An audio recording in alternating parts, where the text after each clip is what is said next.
تو کریں. تو یہ 160 ارب روپے کا جو امپیکٹ آپ نے رکھا ہے یہ کیوں رکھا ہے؟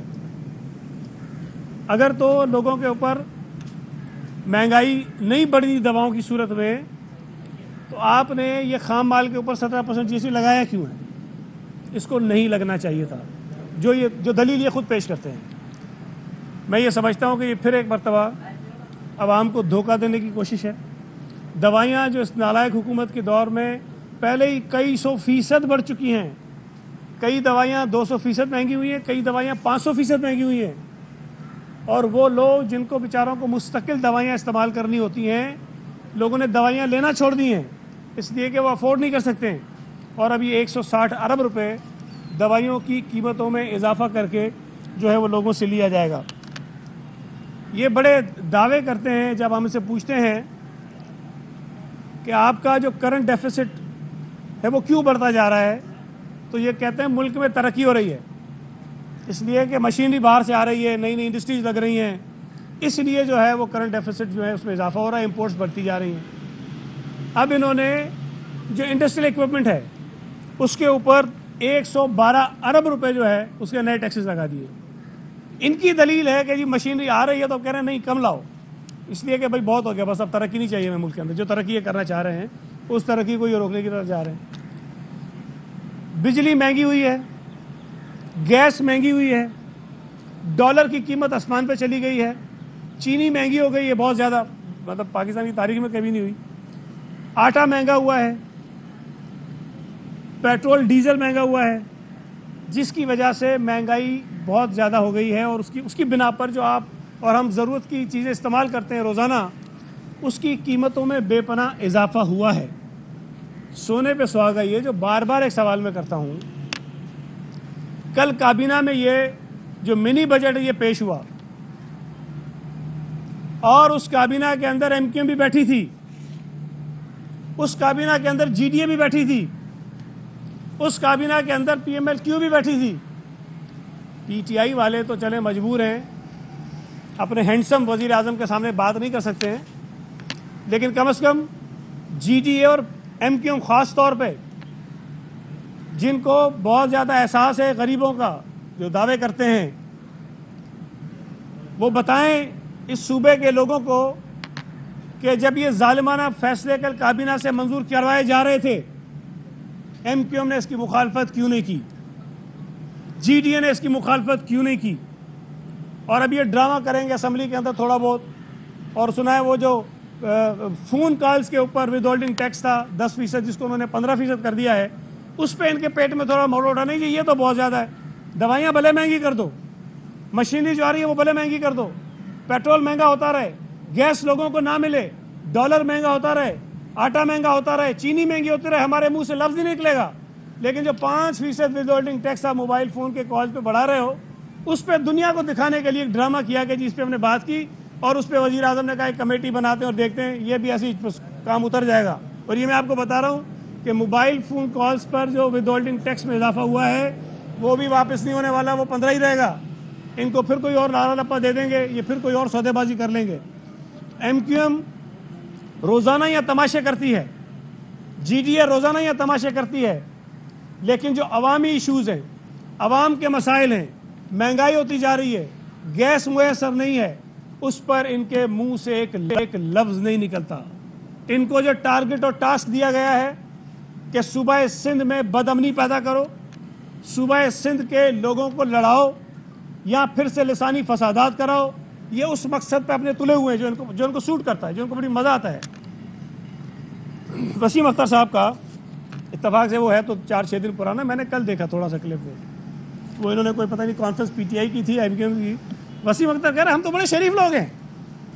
اب میں نے کہا کس کو پتہ رہے کہ یہ شریف لوگ ہیں؟ کراچی کا بچہ جانتا ہے, کراچی میں کام کرنے والے میڈیا کے لوگ جانتے ہیں, کراچی میں کام کرنے والی پولیس جانتی ہے, کراچی میں کام کرنے والی انٹیلیجنس ایجنسی جانتی ہیں, کراچی میں کام کرنے والے رینجرز جانتے ہیں, کراچی میں کام کرنے والے بیوروکریٹ جانتے ہیں, کراچی میں رہنے والا ایک بچہ جانتا ہے کہ MQM کتنی شریف ہے. وہ الگ بات ہے کہ وزیر اعظم نے ان کو نفیس کہہ کے ان کو سرٹیفکیٹ دے دیا, لیکن MQM کی شرافت کے جو ڈھول ہیں وہ تو لندن میں بھی بج رہے ہیں. کہ ماشاءاللہ ان کی شرافت کی وجہ سے بہت ترقی کی ہے اس ملک نے اور شہر نے، اور اس شہر میں جو ہزاروں بے گناہ لوگ بیچارے قتل ہوئے ہیں وہ ایم کیو ایم کی شرافت کی تو بھیٹ چڑھے ہیں۔ اب انہوں نے نیا نام دے دیا بدماشی کو، دادا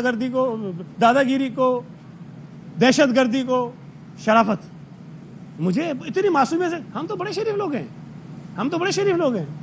اب مطلب مجھے سمجھ نہیں آ رہی کہ یہ شرافت کا سرٹیفکیٹ جو ہے ان کو کس نے دیا ہے۔ اچھا، یہ جو کل انہوں نے منی بجٹ پیش کیا، میں واپس پہ آ جاتا ہوں، اس میں الیکٹرک وہیکلز جو آتی ہیں ان کے اوپر بھی ٹیکس بڑھا دیا گیا، اور دلیل کیا دی؟ کہنے لگے کہ چونکہ یہ زیادہ امپورٹ ہو رہی ہیں اور وہ لوگ منگا رہے ہیں جن کے پاس پیسہ ہے، اس لیے اس کے اوپر ہمیں تھوڑا سا ٹیکس بڑھا دینا چاہیے۔ میں آپ کو یاد کراتا ہوں، غالباً اسی بجٹ میں یا پچھلے بجٹ میں انہوں نے الیکٹرک وہیکل کے اوپر ٹیکس بہت کم کر دیا تھا۔ اچھا، اس وقت ہم کہہ رہے تھے، مجھے سمجھ نہیں آ رہی، ایک گاڑیاں بہت ہمیں آج کل نظر آنی شروع ہو گئی ہے، الیکٹرک وہیکل ہے، اس کی قیمت بھی 2 کروڑ ہے۔ وہ بھائی 2 کروڑ روپے کی گاڑی کوئی آدمی منگا رہا ہے، وہ 2.5 کی بھی منگا لے گا، وہ 3 کی بھی منگا لے گا، اس کے اوپر ڈیوٹی انہوں نے 15% کر دی۔ آج 5 مہینے 6 مہینے بعد ان کو احساس ہوا کہ نہیں، وہ تو کام غلط ہو گیا ہے، ڈیوٹی 15% رکھی ہے، کوئی اور پتہ نہیں ٹیکس اس کے اوپر بڑھا دیا ہے۔ تو یہ جو ان کی منطقیں ہیں مجھے تو سمجھ نہیں آ رہی ہیں کہ 6 مہینے پہلے کچھ اور سوچ رہے ہوتے ہیں، 5 مہینے بعد پھر کچھ اور سوچ رہے ہوتے ہیں۔ جو فیصلے یہ آج کر رہے ہیں، مجھے یقین ہے، مجھے امید ہے کہ اسمبلی کے اندر موجود پی ٹی آئی کے وہ لوگ جن کو عوام کے پاس جانا ہے الیکشن میں، جنہوں نے اپنے حلقوں کے اندر جانا ہے، جنہوں نے لوگوں سے ووٹ لے کر الیکشن جیتنے کی کوشش کرنی ہے، وہ اس ظالمانہ منی بجٹ کو مسترد کریں گے۔ مجھے امید ہے کہ وہ کسی دھمکی کے بنا پر، کسی فون کال کی بنا پر، کسی اور مجبوری کے تحت پاکستانی عوام کے اوپر جو ظلم پی ٹی آئی کی نالائق نااہل سلیکٹڈ حکومت ڈھا رہی ہے، اس ظلم میں اپنا حصہ نہیں ڈالیں گے۔ ایم کیو ایم سے مجھے کوئی توقع نہیں ہے، جی ڈی اے سے مجھے کوئی توقع نہیں ہے، لیکن میں یہ سمجھتا ہوں کہ پی ٹی آئی کے اندر کوئی 10 15 20 25 لوگ ایسے ضرور ہوں گے جو اس بجٹ کو مسترد کریں گے، اس لیے کہ عمران خان کی نالائکی اور نااہلی کی جو بوجھ ہے وہ اپنے کاندھوں پہ اٹھا کر اگر عوام میں جا سکتے ہیں تو جائیں، پر میں نہیں سمجھتا کہ کوئی سیاسی آدمی اس ظالمانہ بجٹ میں اپنا حصہ ڈال سکتا ہے۔ آپ کوئی سوال کر لیں تو میں۔ کل کابینہ کا اجلاس ہوا تھا، اور کابینہ کے اجلاس میں پولیس رولز میں جو روٹالیسی ہے اس سے متعلق بات ہوئی، اور دوسرا یہ کہ کل یہ سننے میں آیا کہ جو سرچ کمیٹی ہے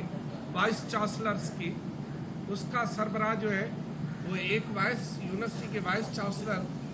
جناب معتبر ڈاکٹر عاصم حسین کو بنانے کا فیصلہ ہوا ہے۔ اس بارے میں آپ کچھ کہیں گے؟ دیکھیں، پہلی بات تو جو آپ نے پولیس کے حوالے سے کہی، وہ روٹیشن پالیسی کے حوالے سے کچھ نہیں ہے۔ آئین اور قانون کو سامنے رکھ کر، اور ہمارا جو پولیس آرڈر ہے نیا، جو ہم نے شاید 2 سال پہلے اسمبلی نے منظور کیا تھا، اس قانون کو سامنے رکھتے ہوئے صوبائی سطح پر ایک پولیس کا کاڈر بنانے کی بات کی گئی۔ آج میں ایک آدھ اخبار میں دیکھ رہا تھا، اس میں لکھا ہے کہ منظور کر دیا، وہ منظور نہیں ہوا ہے ابھی۔ کابینہ نے اس پر بات ضرور کی، تفصیل سے بات کی، اور پھر اس کے بعد ایک بڑی کمیٹی بنائی، اور اس کمیٹی کو یہ ذمہ داری دی کہ آپ تمام آئینی اور قانونی پہلوؤں کو سامنے رکھ کر کابینہ کے سامنے اپنی رپورٹ پیش کریں کہ کیا کوئی صوبائی حکومت اس طرح سے کام کر سکتی ہے، اگر کر سکتی ہے تو اس کا کیا طریقہ کار ہونا چاہیے۔ تو ابھی وہ منظور نہیں ہوا، کمیٹی کو بھیج دیا گیا ہے۔ دوسری بات جو آپ نے کہی، اس میں جو سرچ کمیٹی کانسٹیٹیوٹ کرنے کی یا جو قانون بنایا جا رہا ہے، ایک چیز آپ کو بنیادی چیز بتاؤں۔ دیکھیں، اس وقت جو قانون ہے، اس وقت جب میں آپ سے کھڑے ہو کے بات کر رہا ہوں، اس قانون کے تحت چیف منسٹر کا یہ اختیار ہے کہ وہ کسی بھی یونیورسٹی کے وائس چانسلر کو لگا دیں۔ یہ چیف منسٹر کا اختیار ہے۔ چیف منسٹر صاحب نے اس جو وائس چانسلر کی نامزدگی ہے یا تعیناتی ہے، اس کو ٹرانسپیرنٹ بنانے کے لیے ایک سرچ کمیٹی بنا دی، جو قانون میں نہیں ہے۔ انہوں نے بنا دی اور سرچ کمیٹی میں مختلف لوگوں کو ڈالا تاکہ وہ چیف منسٹر صاحب کو ایڈوائز کریں، ان کو بتائیں کہ یہ 4-5-6 لوگ تھے جن کو ہم نے انٹرویو کیا اور اس کے مطابق جو ان کا ایکسپیرینس تھا، جو ان کی ایجوکیشن تھی، کوالیفیکیشن تھی، اس کے مطابق یہ آدمی سوٹ کرتے ہیں، پھر چیف منسٹر صاحب اس کو تعینات کرتے تھے۔ میں یہ سمجھتا ہوں کہ یہ تو ایک اچھی چیز ہوئی ہے کہ وہ سرچ کمیٹی جس کی قانونی کوئی حیثیت نہیں تھی، چیف منسٹر صاحب نے اپنے تئیں اپنے اختیارات کو استعمال نہ کرتے ہوئے جو کر سکتے تھے انہوں نے نہیں کیا اور سرچ کمیٹی کو دیا کہ آپ مجھے بتائیے۔ اس سرچ کمیٹی کو ایک قانونی حیثیت دی ہم نے۔ کل کابینہ نے سرچ کمیٹی کی جو کمپوزیشن ہے، جو اس کو بنانے کا طریقہ کار ہے، اس کے کام کرنے کا طریقہ کار ہے،